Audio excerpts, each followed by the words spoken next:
दिवसाची उत्सुकता लागलेली असते आणि त्यामुळे अगदी आनंदाने आणि उत्साहाने ते शाळेमध्ये येण्याची वाट पाहत असतात आणि पहिल्या दिवसाची आतुरतेने वाट पाहत असतात. मोबाईलचा एक चांगला वापर देखील आणि एक वाईट वापर देखील आहे. असं असताना तुम्ही कशा प्रकारे या सगळ्या गोष्टीकडे पाहता?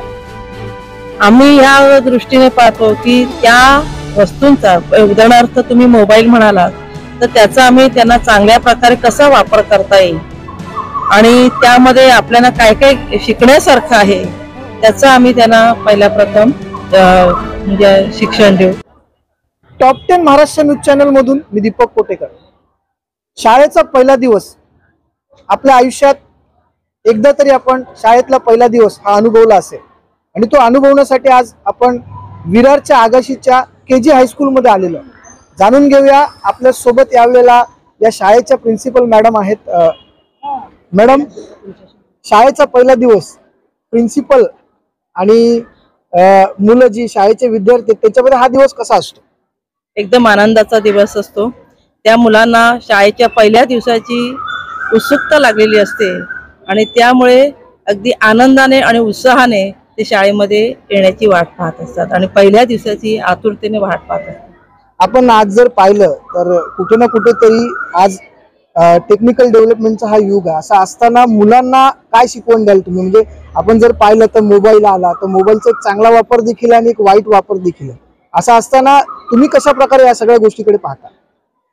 आम्ही ह्या दृष्टीने पाहतो की त्या वस्तूंचा, उदाहरणार्थ तुम्ही मोबाईल म्हणालात, तर त्याचा आम्ही त्यांना चांगल्या प्रकारे कसा वापर करता येईल आणि त्यामध्ये आपल्याला काय काय शिकण्यासारखं आहे त्याचं आम्ही त्यांना पहिल्या प्रथम म्हणजे शिक्षण देऊ की त्याबद्दल त्यांना आम्ही माहिती सांगू आणि मग विद्यार्थी त्याप्रमाणे त्याचा वापर जो आहे तो त्यांच्या जीवनामध्ये करू शकते. शालेय जीवनात आता या ठिकाणी कितवीचा वर्ग सुरू आहे?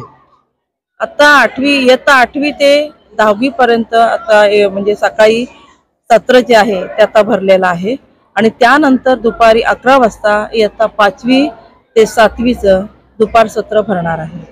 मॅडम, एक शेवटचा प्रश्न, पूर्वीच्या शिक्षणामध्ये आणि आताच्या शिक्षणामध्ये नेमका काय फरक आहे? पूर्वीच्या शिक्षणामध्ये असं काय होतं आणि आताच्या शिक्षणामध्ये असं काय आहे की जे विद्यार्थ्यांनी घेतलं पाहिजे?